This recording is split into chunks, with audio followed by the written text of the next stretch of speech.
Hello, good morning dear students. मैं उम्मीद करती हूँ कि आप बहुत ही ज़्यादा जोश के साथ आज का क्लास करने के लिए रेडी हो। तो देखो, आज मैं क्या क्या पढ़ाने वाली इस वीडियो में, पहले मैं उसकी चर्चा कर लेती हूँ। तो आज का जो हमारा मुख्य बिंदु होगा वो होगा कि निवारक नज़रबंदी क्या है, पहले मैं इसको बताऊँगी। दूसरा, निवारक नज़रबंदी के प्रकार को बताऊँगी। तीसरा, निवारक नज़रबंदी के अंतर्गत बने कानून जो समाप्त हो चुके हैं उन पे हम चर्चा करेंगे। चौथा, संसद द्वारा बनाए गए निवारक नज़रबंदी के अंतर्गत कानून जो अभी तक चल रहे हैं, निवारक नज़रबंदी के अंतर्गत जो कानून अभी चल रहा है हम उस पर चर्चा करेंगे। पांचवा, निवारक नज़रबंदी के दुरुपयोग के बारे में बात करेंगे।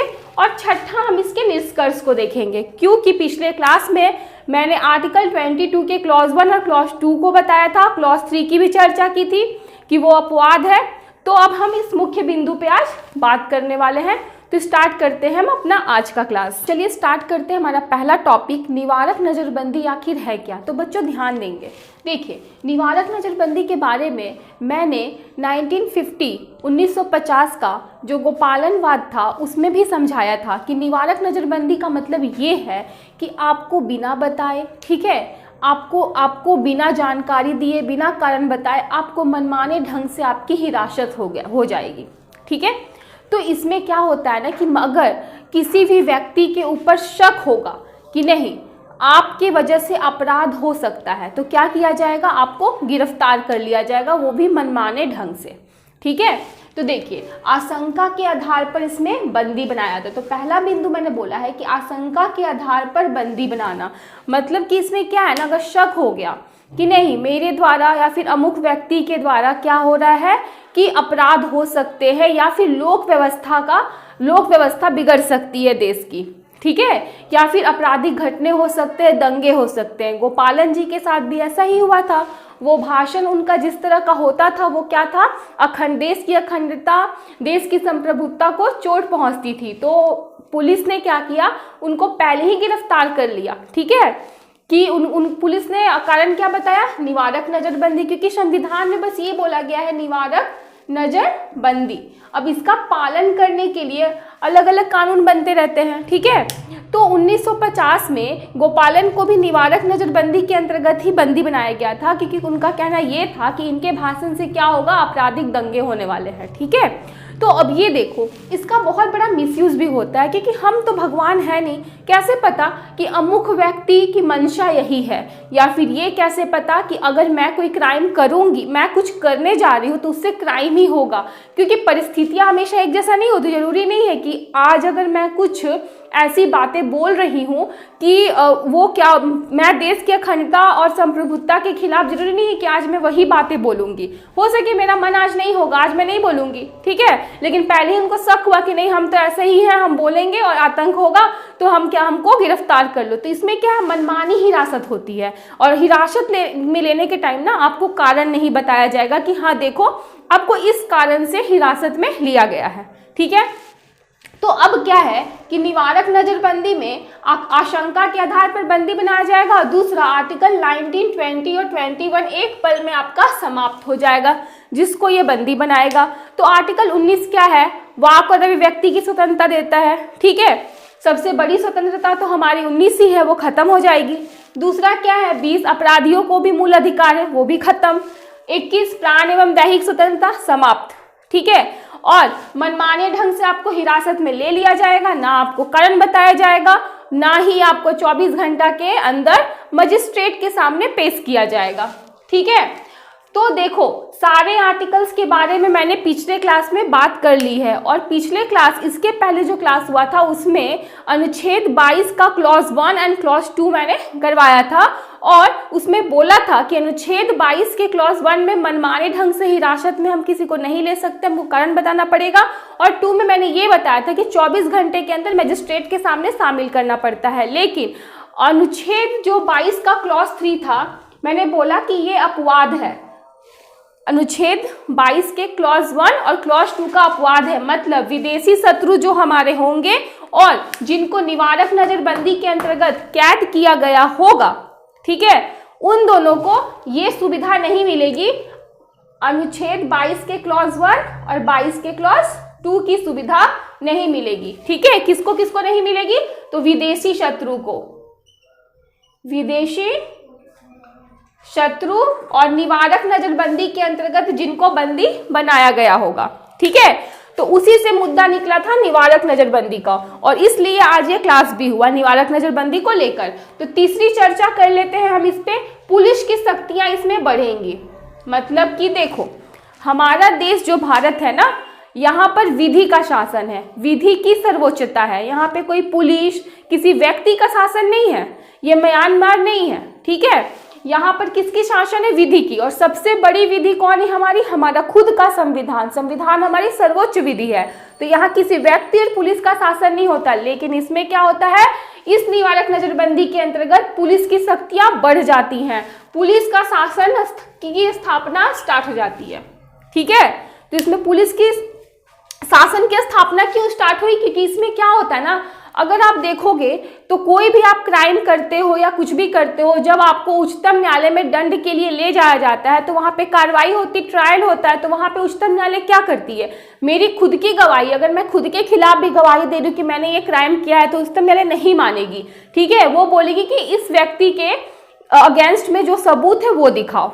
ठीक है, तो सबूत और गवाह को देखती है। लेकिन इसमें क्या है, उच्चतम न्यायालय तो पुलिस की भी बात मान लेती है, इसमें कुछ सुनवाई नहीं है। 24 घंटे के अंतर्गत तो आपको मजिस्ट्रेट के सामने आपको ना पेश किया जाएगा। ठीक है, दूसरी बात क्या है, 3 महीने तक कोई ट्रायल नहीं है आपके ऊपर, मतलब कोई सुनवाई नहीं है।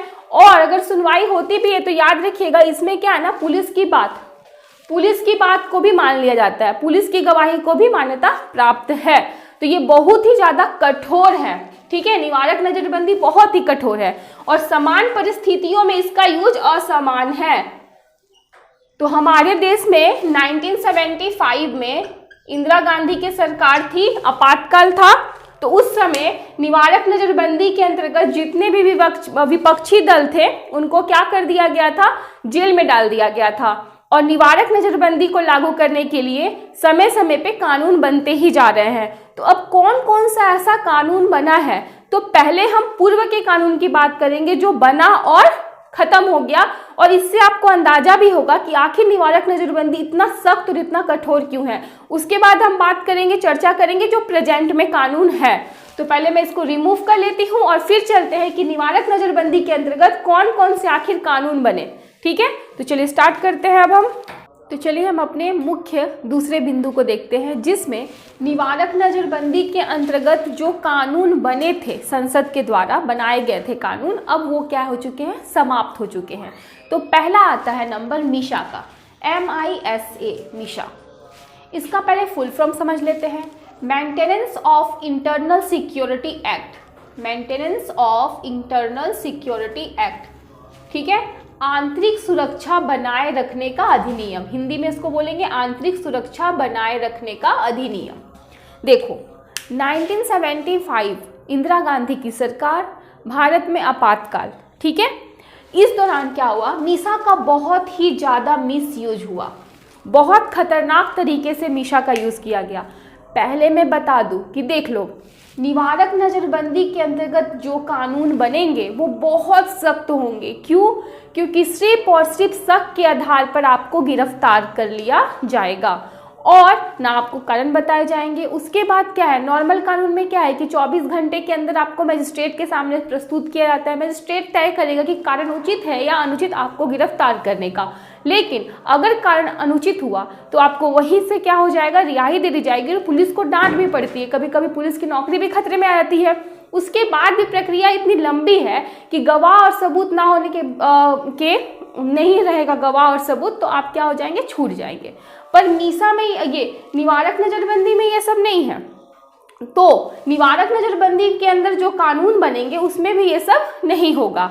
3 महीने के इधर तो सोचना भी मत कि आपके साथ कुछ होगा कार्रवाई वगैरह। 3 महीने आराम से जेल में रहिए। और जेल बच्चों हमारे यहाँ कैसी है, जेल प्रताड़ना का एक जगह है, प्रताड़ना देने का एक घर है, जबकि ऐसा नहीं होना चाहिए। जेल का मतलब होता है कि बाहरी दुनिया से हम अलग हो जाएं।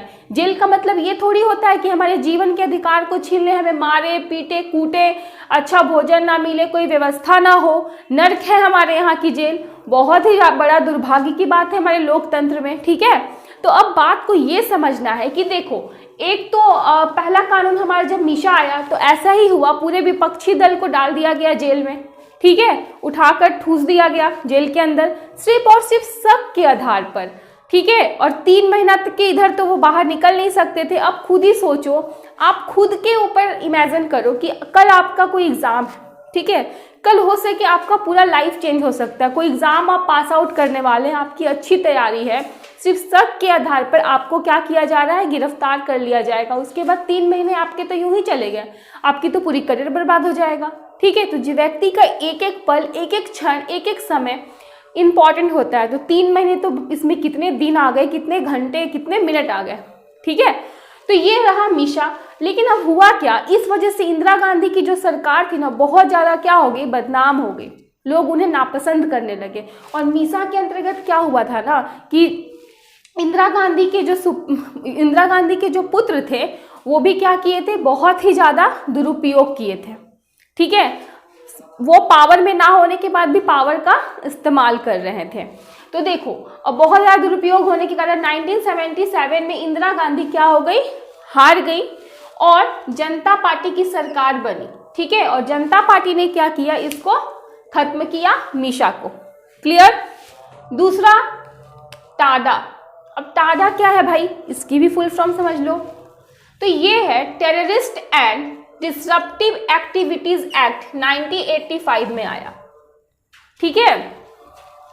Terrorist and disruptive activities act 1985, कहने का मतलब ये है कि पंजाब में क्या हुआ था, आतंकवाद फैल गया था, ठीक है। आतंकवाद क्यों फैला था पंजाब में, क्योंकि इंदिरा गांधी की हत्या हुई थी, ठीक है, और सिख विरोधी दंगे क्या हुए थे, पूरे के पूरे पंजाब में फैल गए थे। और इसको रोकने के लिए क्या किया गया था, ये टाडा लाया गया था, ठीक है। Terrorist and disruptive activities act को लाया गया था 1985। क्लियर। अब क्या हुआ था, ये कुख्यात हुआ था, और ये कुख्यात तब हुआ जब संजय दत्त को भी क्या किया गया था, संजय दत्त के बारे में तो सबको ही पता है, संजय दत्त को क्या किया गया था, डाल दिया गया था इसी के अंतर्गत, टाडा कानून निवारक नजरबंदी के अंतर्गत संजय दत्त भी जेल में ठूसे गए थे, ठीक है। तो देखो, संजय दत्त ने गलती की थी, बंदूक रखी थी अपने पास में, गलती थी, ठीक है, लापरवाही गलती थी, पर वो आतंकवादी नहीं थे। और ये किसके लिए आया था, आतंकवादियों के लिए, ठीक है। तो अब क्या है, देख यहाँ पर याद रखना होगा कि निवारक नजरबंदी का मिसयूज हो रहा है, आ रहा है, मिसयूज हो रहा है, खत्म भी हो रहा है, ठीक है। तो अब क्या हुआ, 1993 में मानवाधिकार आयोग ने क्या किया, मानव अधिकार आयोग आई और उसको क्या की, रद्द की, खत्म कर दी। क्लियर। थर्ड हम चलते हैं पोटा। तो पोटा क्या है, तो प्रिवेंशन ऑफ टेररिज्म एक्ट, ठीक है, प्रिवेंशन ऑफ टेररिज्म एक्ट 2002। तो टाडा से मिलता जुलता है ये। टाडा में क्या है कि 3 मंथ तक आप रहेंगे, 3 माह के बाद ही आपके ऊपर कुछ होगा, ठीक है। और इसमें क्या किया था, अवधि बढ़ाकर 6 माह कर दी गई थी, मतलब 6 माह से पहले आपके ऊपर कुछ नहीं हो सकता। और ये आया क्यों था, तो देखो 2001 में संसद पे हमला हुआ था, ठीक है, और बीजेपी सरकार ने लाया था 2002 में पोटा को। क्लियर। 2002। तो ये पोटा किससे मिलता जुलता है, टाडा से। तो ये तीनों जो थे ना, बहुत ही ज्यादा खतरनाक थे। इसमें क्या हो रहा है, इसमें जीवन के अधिकार का हनन हो रहा है, एक व्यक्ति के जीने के अधिकार को क्या किया जा रहा है, छीना जा रहा है, सिर्फ शक के आधार पर किसी को गिरफ्तार किया जा रहा है। तो अब मन में प्रश्न में आते हैं कि क्यों संसद ने ये निवारक नजरबंदी बनाया, ऐसे प्रश्न आ रहे हैं, पर इसका भी उत्तर मैं दूंगी, ठीक है। और ये जरूरी है या नहीं, ये इसका भी उत्तर मैं दूंगी। लेकिन अभी का जो बिंदु ये था कि कौन कौन से ऐसे कानून है निवारक नजरबंदी के अंतर्गत जो कि बनाए गए और खत्म कर दिए गए, ये सारे खत्म हो चुके हैं। अब ऐसा भी कानून है जो अभी तक चल रहा है निवारक नजरबंदी के अंतर्गत, तो उन पे चर्चा कर लेते हैं। स्टार्ट करते हैं निवारक नजरबंदी के अंतर्गत बने हुए कानून, संसद के द्वारा बनाए गए कानून जो अभी तक चल रहे हैं, ठीक है। तो पहला है राष्ट्रीय सुरक्षा कानून, ठीक है। दूसरा है कोफी पोशा, देखो conservation of foreign exchange and prevention of smuggling. इसके अंतर्गत देखो बच्चों क्या होता है ना, विदेश से मान लो आते हैं, ठीक है, बहुत सारे क्या होते हैं, धन लेकर आते हैं, एक्सचेंज करते हैं ना, ब्लैक मतलब ब्लैक मनी जिसको हम बोल सकते हैं, ठीक है। तो वो क्या होता है कि एक्सचेंज जो होता है उसके अंतर्गत, उसके लिए ये बना हुआ है, ठीक है।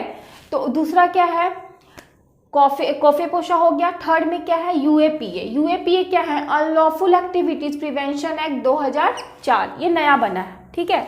अनलॉफुल एक्टिविटीज प्रिवेंशन एक्ट, नाम याद रखिएगा, कॉफेपोशा का भी याद रखिएगा। कंजर्वेशन ऑफ फॉरेन एक्सचेंज, याद रखिए, देखिए फॉरेन एक्सचेंज की बात हो रही है, clear. And prevention of smuggling, यहाँ पे इसके नाम से ही पता चल रहा है स्मगलिंग को लेकर और फॉरेन एक्सचेंज को लेकर ये बना है, क्लियर। और ये हो गया यूएपीए में अनलॉफुल एक्टिविटीज प्रिवेंशन एक्ट। ये क्या है ना, इसके बारे में भी समझ लीजिए, यूपीए सरकार आई, मनमोहन सिंह की सरकार, और ये क्या कि पोटा जो था ना, पोटा को क्या कर दी, हटा दी, क्योंकि पोटा में तो 6 महीना तक रखना था, तो और भी कठोर था। और बीजेपी सरकार बनाई थी, तो अटल बिहारी जी की सरकार क्या हो गई, हार गई। हारने के बाद क्या हुआ, मनमोहन सिंह की सरकार आई 2004 में, और उन्होंने क्या किया, पोटा को समाप्त किया, और पोटा की जगह क्या कर दिया, ये यूएपीए को लाया, ठीक है। तो ये पोटा जैसा ही है, क्लियर। तो अब हम चलते हैं निवारक नजरबंदी के प्रकार को। तो देखो ये तो बता दी कि कौन से कानून समाप्त हुए, कौन से कानून लागू है, ये मैंने बता दिया। अब निवारक नजरबंदी के प्रकार को भी समझ लेते हैं कि आखिर निवारक नजरबंदी के प्रकार क्या है। तो पहले इसको भी मैं रिमूव कर लेती हूँ। अब देखते हैं निवारक नजरबंदी के प्रकार। तो देखो निवारक नजरबंदी में क्या है ना कि संघ सरकार यानी कि संसद भी कानून बना सकती है, और दूसरा राज्य विधानसभा हमारे राज्य भी कानून बना सकते हैं। तो संसद जो कानून बनाएगी वो राष्ट्र की सुरक्षा देखेगी, अखंडता को बनाए रखने के लिए ये कानून लाएगी। निवारक नजरबंदी वो क्यों लाएगी संसद, राष्ट्र की सुरक्षा, अखंडता, देश की संप्रभुता की सुरक्षा देने के लिए।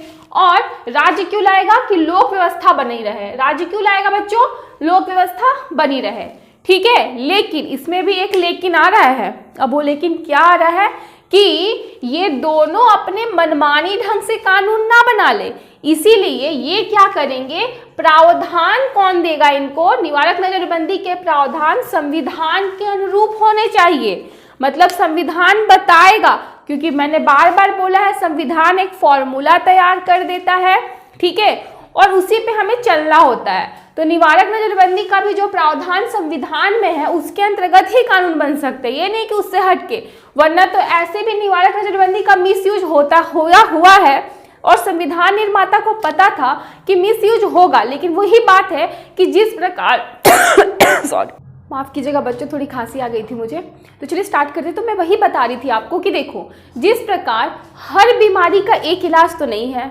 बिल्कुल नहीं है, आपको पता है। शरीर में अगर कोई बहुत भयानक बीमारी होती है तो क्या होता है, शरीर के अंग को काट के फेंक देते हैं। उसी प्रकार हर अपराध के लिए क्या एक दंड निश्चित कर सकते हो आप, नहीं, अलग अलग अपराध के अलग अलग दंड है। तो निवारक नजरबंदी भी इसलिए बनी है क्योंकि ये आपराधिक मामलों के लिए बनी है, राष्ट्रीय सुरक्षा के लिए बनी, अखंडता के लिए बनी है, ठीक है। तो ये क्या होता है ना कि कभी संगठित अपराध जो होते हैं उन लोगों के लिए बना हुआ है, क्योंकि वो क्या है, जैसे बॉडी में किसी अंग में कोई बीमारी लग जाए तो वो अब बॉडी को सड़ा देता है, तो ये समाज के वो सड़े हुए अंग है। तो समाज रूपी जो हमारा शरीर रूपी जो हमारा समाज है, ठीक है, तो हमारे समाज को हम मान लेते हैं शरीर, और शरीर का कोई अंग सड़ गल जाता है तो उसको काट के निकालना पड़ेगा ना, कि उसमें हम पट्टी बैंडेज करके जिंदा रखेंगे, नहीं रख सकते हैं। अगर यही मेरा ये स्किन कट जाए तो हम इसको पट्टी करके इसको ठीक कर सकते हैं, लेकिन ये सड़ जाए तो काट के फेंकना होगा। तो निवारक नजरबंदी भी वही सोचता है। तो संविधान निर्माता को ये पता था कि कुछ अंग ऐसे हैं, ठीक है, जिनको काट के निकालना ही पड़ेगा समाज में, क्योंकि क्या है कि परिस्थितियां समाज की सब एक जैसे नहीं है। पहले जो अपराध होते थे वो कैसे होते थे कि चलो परिस्थिति खराब है तो हम अपराध करें। आज क्या है, समाज में वैसे अपराध नहीं हो रहे, मानसिक विकृति फैल चुकी है। आज जो अपराध हो रहे हैं वो मानसिक विकृतियां बहुत है इसमें। कोई किसी से बड़ा ऊंचा दिख रहा है तो हम जलन की भावना से भी कर रहे हैं, हर तरह से संपन्न है फिर भी क्राइम कर रहे हैं, ठीक है। तो ये चीज क्या है ना कि अब मानसिकता बहुत खराब हो चुकी है। यहाँ पे संगठन चल रहे हैं अपराध के, ठीक है, पूरी की पूरी कंपनी है, आपराधिक कंपनियां, तो उन सब को काटने के लिए निवारक नजरबंदी है, ठीक है। तो प्रावधान, अब संसद को ये भी पता था कि देखो इसका दुरुपयोग भी हो सकता है, कि इसमें अच्छे इंसान को भी फंसा दिया जाएगा। तो इसलिए क्या हुआ ना कि निवारक नजरबंदी में प्रावधान लाए गए, संविधान के अनुरूप होने चाहिए प्रावधान, ये बोला गया है। तो अब देख लेते हैं कि संविधान ने आखिर क्या प्रावधान शामिल किए हैं। तो प्रावधान पे चर्चा कर लेते हैं। संसद के द्वारा क्या प्रावधान बनाए गए हैं। ठीक है, तो पहला प्रावधान में संसद बोलता है कि देखो भाई, जो निवारक नज़रबंदी में है उन्हें भी फंडामेंटल राइट्स हम दे रहे हैं। तो क्या फंडामेंटल राइट्स दिया जा रहा है, तो बोल रहे हैं कि देखो आर्टिकल 22 के क्लॉज 4 और आर्टिकल 22 के क्लॉज 7 तक, मतलब कि 22 के क्लॉज 4 से लेकर 22 के क्लॉज 7 तक, 22 के क्लॉज 7 तक क्या दिया गया उनको, तो फंडामेंटल राइट किसको दे रहा है, तो निवारक नजरबंदी में रहने वाले व्यक्तियों को क्या दे रहा है, तो फंडामेंटल राइट्स दे रहा है। अब इस राइट्स में क्या है, ऐसा क्या खास बात है उसको देख ले। तो इसमें है कि किसी व्यक्ति को 3 महीने तक जेल में रखा जा सकता है। तो पहले क्या बोलता है, भैया आपको 3 महीने तक जेल में रखेंगे, वो तो रखेंगे आपको, लेकिन तुरंत बोलता है कि जैसे ही 3 महीने से ज़्यादा रखना है तो ऐसे नहीं रखेंगे। यही अधिकार है कि अधिकार ये है कि 3 महीने के बाद राज्य का जो उच्च न्यायालय होगा ना, वहाँ का जो न्यायाधीश होंगे वो उनकी अध्यक्षता में एक समिति का गठन किया जाएगा। देखो ये प्रावधान में बोला कि 3 महीने तो आपको रखा जाएगा जो भी व्यक्ति जा रहे हैं, लेकिन 3 महीने के बाद क्या किया जाएगा कि राज्य के जो उच्च न्यायाधीश होंगे, न्यायाधीश याद रखिएगा सरकार का अंग नहीं है, ठीक है, न्यायाधीश सरकार का अंग है पर न्यायाधीश सरकार का नौकर नहीं है। न्यायाधीश क्या करता है, सरकार पर शिकंजा कसता है। ठीक है, पुलिस जो हो गए, आईएएस हो गए, आईपीएस हो गए, सेना हो गए, ये सब सरकार की क्या करते हैं, सरकार के अंडर में रहते हैं। ठीक है, लेकिन न्यायाधीश नहीं, न्यायाधीश का काम ही सरकार को शिकंजा कसना, गलत होने से रोकना। ठीक है, तो न्यायाधीश क्या है, विधि के जानकार है, और हमारे यहाँ शासन किसका है, विधि का है। तो यहाँ पे क्या होगा, न्यायाधीश साहब क्या करेंगे, अपनी अध्यक्षता में एक समिति का गठन करेंगे, वहाँ पे सुनवाई होगी, देखी जाएगी कि जिस व्यक्ति को शक के आधार पर गिरफ्तार किया गया, क्या गिरफ्तारी का कारण उचित है या अनुचित। अगर कारण अनुचित हुआ तो उनको वहाँ पे रिहा कर दिया जाएगा, उनको क्या किया जाएगा, रिहा करके छोड़ दिया जाएगा। ठीक है, उनको वहाँ से क्या किया जाएगा, मुक्त कर दिया जाएगा बंदी घर से। अब आगे चलते हैं। अब देखो चौथा में आर्टिकल 22 के क्लॉज 7 की बात बोल रहा है कि आर्टिकल 22 का क्लॉज 7 ये बोल रहा है कि संसद किसी विधि से नजरबंदी की अधिकतम सीमा तय कर सकता है। लो भाई, ये तो यही बात हो गया कि एक हाथ से ले रहे हैं और दूसरे हाथ से छीन रहे हैं, एक हाथ से वो आपको देंगे, दूसरे हाथ से ले लेंगे, यही वाला बात हो रहा है। अब यहाँ पे क्या बोल रहा है ये निवारक नजरबंदी में, क्योंकि संविधान निर्माता को ये भी पता था कि कुछ ऐसे बड़े बड़े आतंकवादी हो सकते हैं जिनके खिलाफ सबूत और कारण वगैरह नहीं मिलेगा, तो क्या हो गया, छूट के फिर वही काम करेंगे। तो अब क्या किया, इसने संसद को भी अधिकार दे दिया कि लो भाई, अब निवारक नजरबंदी की जो अवधि होगी ना, आप कोई विधि बनाइए, कोई ऐसा कानून बनाइए, विधि और कानून सेम है, ठीक है, अधिनियम बनाइए और संसद किसी विधि से नजरबंदी की अधिकतम सीमा तय कर सकती। तो पोटा इसी का था। पोटा में क्या किया गया था, 3 महीने से बढ़ा के 6 महीने किया गया था। ठीक है, तो ये भी बिंदु आपको समझ में आ गया होगा। अब हम नेक्स्ट में चलते हैं, नजरबंदी का दुरुपयोग। ठीक है, तो चलते हैं निवारक नजरबंदी के दुरुपयोग। तो देखो पहला दुरुपयोग तो मैं बता ही चुकी हूँ, पुलिस का शासन क्या हो जाएगा, स्थापित हो जाएगा, और अनुच्छेद 19, 20, 21 क्या हो जाएंगे बच्चों, समाप्त हो जाएंगे, तानाशाह शासन की स्थापना हो जाएगी। तो क्या किया जाए, इसको हटा दिया जाए क्या संविधान से। अब आप खुद निर्णय लेंगे, आप खुद बताएंगे। देखिए पुलिस है हमारी सुरक्षा के लिए, पर पुलिस भी तो हमारे खून चूसती है ना। क्या हर जगह पुलिस ईमानदारी से काम कर रही है। लोकतंत्र का सबसे बड़ा दुर्भाग्य कि हम पुलिस से डर रहे हैं, ठीक है जबकि पुलिस क्या है, हमारी सुरक्षा के लिए है। क्लियर। तो देखो अगर पुलिस ऐसा दुरुपयोग करती है, पुलिस क्या करती है, कुछ लोगों का खून चूसती है, क्योंकि कहीं कहीं सब पुलिस को मैं एक जैसा नहीं तौल सकती, तो कुछ लोग तो करते हैं, जाहिर सी बात है। लेकिन क्या पुलिस हटा दे, तो जब आप खुद सोचो पुलिस को हटा देते हैं हम, तो समाज हमारा कैसा हो जाएगा, व्यवस्था कैसी हो जाएगी, लोक व्यवस्था कैसी हो जाएगी। तो उससे तो बेहतर है कि रहे। तो उसी प्रकार निवारक नजरबंदी ये हट गया तो पूरा आतंकवाद, फिर संगठित अपराध सब फैलेंगे, ठीक है, और ये बहुत खतरनाक चीज़ है। तो क्या किया जाएगा, इसको रखा जाए, ये जरूरी है।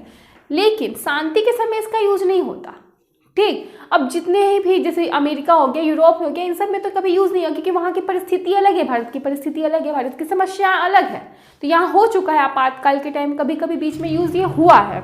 लेकिन अब बात को ये समझना है कि आखिर इसमें निष्कर्ष क्या निकला। लास्ट टॉपिक में इसी में इंक्लूड कर रही हूँ, तो निष्कर्ष क्या निकला। तो देखो, आवश्यक है ये निवारक नज़रबंदी, लेकिन इसके जो दुरुपयोग है उसके रोकने की भी आवश्यकता है। मतलब इसकी आवश्यकता है, ऐसा नहीं कर सकते कि हम इसको बंद कर सकते, क्योंकि समस्या कैसे बताएं, समस्या अलग अलग है ना, समस्याएं अलग है, अपराध अलग है। तो उस तरह के आतंकवादी अपराध को रोकने के लिए, संगठित अपराध को रोकने के लिए, बड़े तौर पे लोक व्यवस्था को बर्बाद करने वाले अपराध को रोकने के लिए क्या करना होगा, निवारक नजरबंदी आवश्यक है, परंतु इसके दुरुपयोग को भी रोकना उतना ही आवश्यक है ताकि किसी निर्दोष इसमें फंस ना जाए, उसकी जीवन के अधिकार का उल्लंघन ना हो, उसका जीवन बर्बाद ना हो। क्योंकि हमारा जो भारत है उसमें ये व्यवस्था बनी हुई है कि 100 अपराधी भले छूट जाए पर एक जो निर्दोष है उसको दंड नहीं मिलना चाहिए। तो इसलिए क्या है कि निवारक नज़रबंदी आवश्यक भी है पर इसके दुरुपयोग को रोकना भी उतना ही आवश्यक है। तो मैं बहुत उम्मीद कर रही हूँ कि आज जो मैंने आपको समझाया है वो आपको अच्छे से समझ में आया होगा, सारे पॉइंट आपके क्लियर हुए होंगे और आप एक जरूर काम करेंगे मेरी बात को मानकर। क्या करेंगे आप कि प्रीवियस क्लास को रिवीजन जरूर कर लेंगे, कि जितने भी आर्टिकल्स अभी तक समझाए हैं ना उन सबको रिवीजन कर लेंगे। और आज का क्लास मैं यहाँ पे समाप्त करती हूँ और आर्टिकल 21 पूरी तरह से समाप्त हो चुका। अब कल करेंगे 23 और 24 शोषण के विरुद्ध अधिकार। तब तक के लिए bye bye, take care and जय हिंद।